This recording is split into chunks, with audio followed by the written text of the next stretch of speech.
안녕하세요. 이성우 교양대학입니다.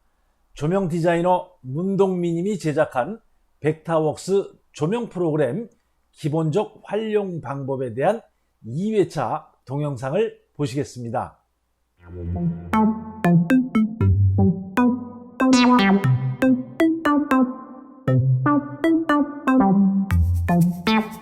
여러분 안녕하세요. 문동민입니다. 이번 수업에서는 베이직 팔레트의 아래에 위치한 툴세트 팔레트입니다. 이곳엔 좀 더 전문적인 도구들이 모여 있다고 보시면 되는데요. 조명기를 그릴 수 있는 도구부터 도면 작성의 필수 항목들을 그릴 수 있는 도구들과 건축과 관련된 도구들이 있습니다. 조명 도면을 그리는 과정에서 모두 사용되지는 않기 때문에 중요한 몇 가지만 소개하겠습니다. 툴세트 팔레트는 사용할 수 있는 기능별로 나누어져 있습니다. 화면에 보이는 바와 같이 여러 가지 기능들이 있는데 이 중에서 조명 도면을 작성할 때 사용할 도구는 라이팅, 리깅, 딤 앤 노트 정도입니다. 그럼 라이팅 툴을 먼저 살펴보겠습니다. 라이팅 툴은 조명기의 설치와 관련된 도구들이 모여 있습니다. 첫 번째는 조명기의 심볼을 선택하여 조명기를 그릴 수 있는 라이팅 디바이스 툴입니다. 툴을 선택하고 상단의 툴바에서 조명기 심볼을 선택하여 원하는 조명기를 그릴 수 있습니다. 조명기를 설치할 위치를 클릭한 후에 조명기의 방향을 지정해 줄 수 있습니다.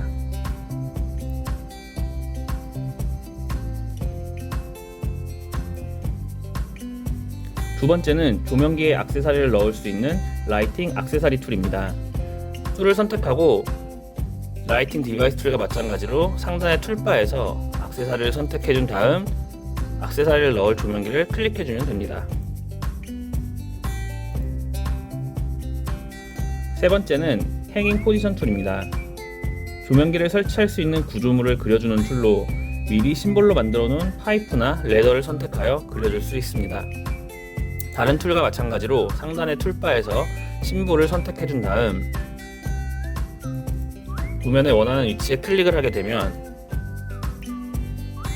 포지션 네임을 지정하는 창이 뜨고 이 창에 레더나 파이프의 이름을 적어주면 됩니다.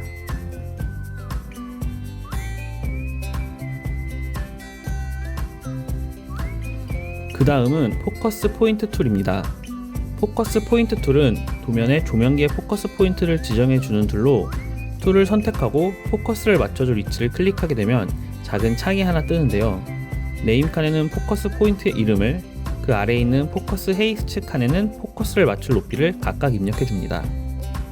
이렇게 포커스 포인트를 만들어 준 다음 이 위치로 포커스를 맞춰줄 조명기를 선택하여 우측의 오브젝트 인포 팔레트에서 포커스라는 항목을 찾아서 방금 만든 포커스 포인트의 이름을 입력해주면 해당하는 조명기가 포커스 포인트를 향해서 빗줄기를 그려줄 수 있게 됩니다. 이 빗줄기를 확인하는 방법은 오브젝트 인포 팔레트에서 드로우 빔 항목을 체크해주면 됩니다. 드로우 빔 항목을 체크를 하게 되면 이렇게 조명기에서 나가는 빗줄기를 볼 수가 있습니다. 다음 도구는 얼라인 앤 디스트리뷰트 툴입니다. 이 툴은 조명기의 줄을 맞춰주거나 간격을 정확히 나눌 때 사용을 하는데요. 제각각 위치한 조명기를 선택해준 다음 툴바에서 얼라인 모드를 선택하고 줄을 맞춰주고 싶은 위치를 클릭해주면 조명기가 일렬로 정렬이 됩니다. 또한 툴바에서 디스트리뷰트 모드를 선택하고 간격을 맞춰줄 시작점과 끝점을 클릭하게 되면 그 범위 안에서 정확히 간격을 맞춰서 정렬하게 됩니다. 다음은 갱잉 툴로 한 채널로 사용하는 조명기들을 묶을 때 사용하는 툴입니다. 툴을 선택하고 하나의 채널로 사용할 조명기들을 차례로 선택해준 다음 빈 화면을 클릭해주면 이렇게 하나의 그룹으로 표시해줍니다. 다음은 인스트루먼트 서머리 툴로 간단하게 조명기의 레전드를 만들어주는 툴입니다. 툴을 선택해준 다음 드로잉 에어리어의 빈 곳을 눌러주면 현재 도면을 그릴 때 사용한 조명기들의 목록이 정리되어 나타나게 됩니다. 오브젝트 인포 팔레트를 통해서 심볼의 사이즈나 간격, 글씨 크기 등 전체적인 레이아웃을 조절해 줄 수 있습니다. 라이팅 툴에서는 대략 이 정도의 도구를 주로 사용하게 됩니다. 다음은 리깅 툴을 살펴보겠습니다. 리깅 툴은 조명기를 매달 수 있는 파이프나 트러스를 그려주는 툴로 그와 관련된 도구들이 모여 있습니다. 트러스보다는 파이프를 주로 사용하게 될 테니 파이프 관련 도구만 알아보겠습니다. 첫 번째는 라이팅 파이프 툴로 조명기를 매달 수 있는 파이프를 그려주는 툴입니다. 패턴 형태의 일자 파이프뿐만 아니라 연속적으로 그려주게 되면 다양한 형태의 파이프를 그려줄 수 있습니다.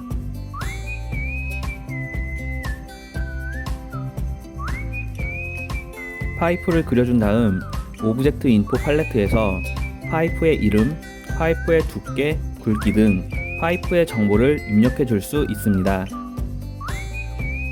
그 다음은 라이팅 파이프 레더 툴로 레더 형태의 파이프를 그려줄 수 있는 툴입니다.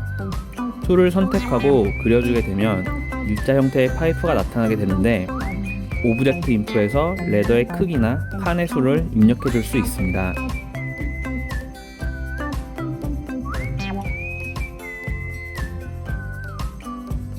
이때 평면도상에서는 나타나지 않지만 플라이 오버 툴을 이용해서 시점을 돌려보게 되면 레더 형태의 파이프가 그려진 걸 확인할 수 있습니다. 이번에는 딤스 앤 노트 툴들을 살펴보겠습니다. 대부분의 도구가 제도와 관련된 도구로서 베이직 툴에 있는 치수선 관련 도구들이 중복되어 있습니다. 주로 사용하는 몇 가지만 살펴보겠습니다. 디멘션 테이프 툴은 줄자를 그려주는 툴로 도면을 그릴 때 기준이 되는 줄자를 그려줄 수 있습니다. 테이프를 그려주고 오브젝트 인포 팔레트에서 테이프의 전체 길이와 눈금의 간격 등 사용자가 원하는 형태로 바꿔줄 수 있습니다.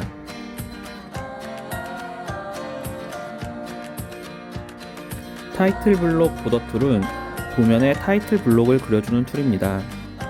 툴을 선택하고 상단의 툴바에서 원하는 심볼을 골라서 그려줄 수 있습니다.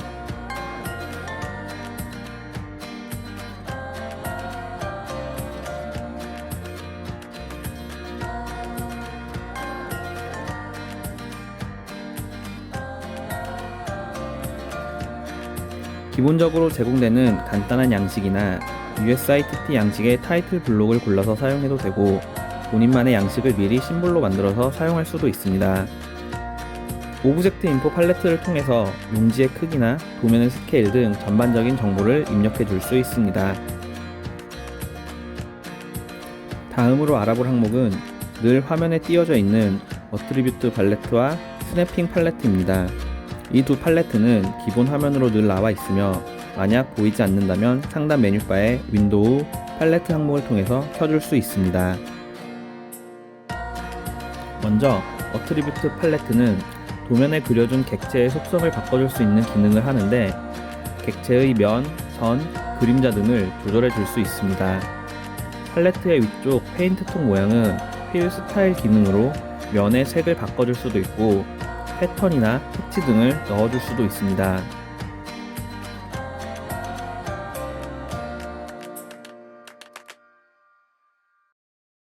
또한 면을 없애줌으로써 선만 있는 객체로 바꿔줄 수도 있습니다.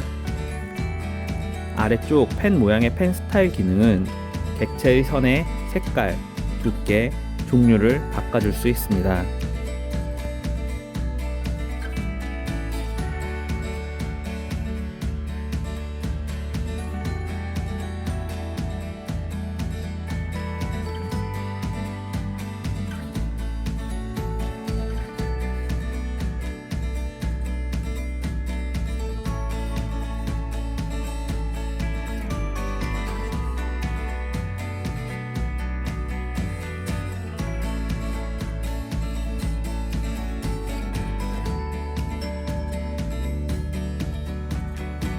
스냅핑 팔레트는 도면을 그릴 때 유용한 스냅 기능을 조절해주는 팔레트로 8가지 스냅을 키거나 끌 수 있습니다.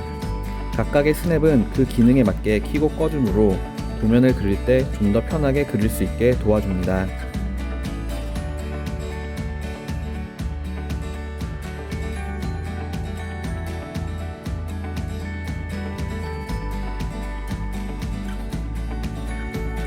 다음은 앞에 두 팔레트와 마찬가지로 기본으로 늘 켜져 있는 리소스 매니저에 대해 알아보겠습니다. 리소스 매니저는 벡터웍스의 핵심과도 같은데 벡터웍스에서 사용하는 모든 심볼들을 관리하는 창입니다. 현재 그리고 있는 도면에 포함되어 있는 객체들이나 벡터웍스에서 기본적으로 제공해주는 각 조명기 회사들의 조명 심볼 등 도면을 그리는 데 있어서 필수적인 요소들, 사용할 수 있는 객체들, 이런 것들이 전부 모여 있습니다.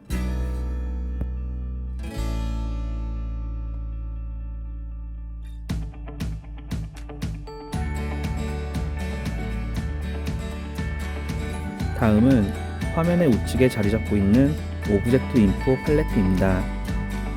객체들의 정보를 한눈에 볼 수 있는 정보창으로 객체를 선택하면 해당하는 객체의 정보들이 나타나게 됩니다. 조명기를 선택하면 조명기의 목적, 칼라, 채널, 비머 등 다양한 정보를 입력해 줄 수 있고, 파이프를 선택하면 파이프의 이름, 위치, 길이, 높이 등을 설정해 줄 수 있습니다. 다음은 화면의 우측 오브젝트 인포 팔레트 아래에 자리 잡고 있는 내비게이션 팔레트입니다. 내비게이션 팔레트는 다양하게 사용되는 클래스와 레이어를 관리해 줄 수 있는 팔레트로, 벡터웍스에서는 도면을 그리는 디자인 레이어와 인쇄용 도면을 편집하는 시트 레이어를 주로 사용하게 되는데, 이 레이어들의 생성, 편집 등 전반적인 관리를 해주는 팔레트입니다.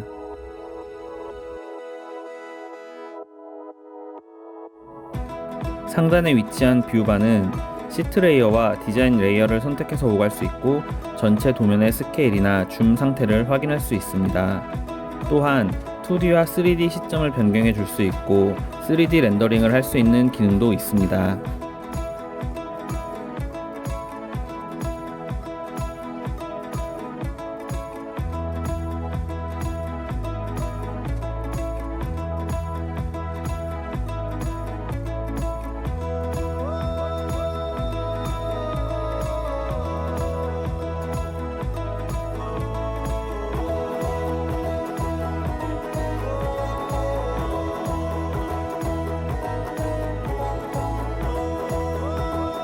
뷰바의 아래에 위치한 툴바는 각각의 툴에 맞게 기능이 나타나는 공간으로, 현재 사용되는 툴에 따라서 기능들이 바뀌어 나타나게 됩니다.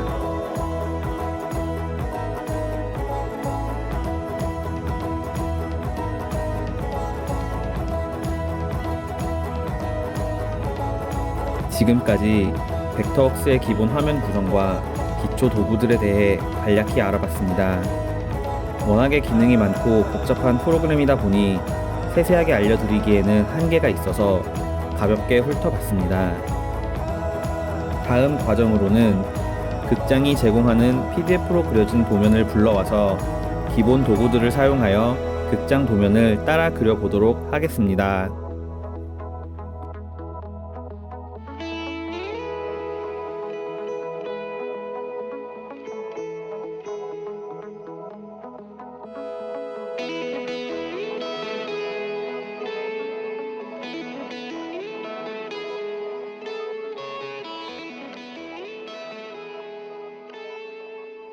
이상 2회차를 마치고 3회차를 보시겠습니다. 좋아요, 감사합니다.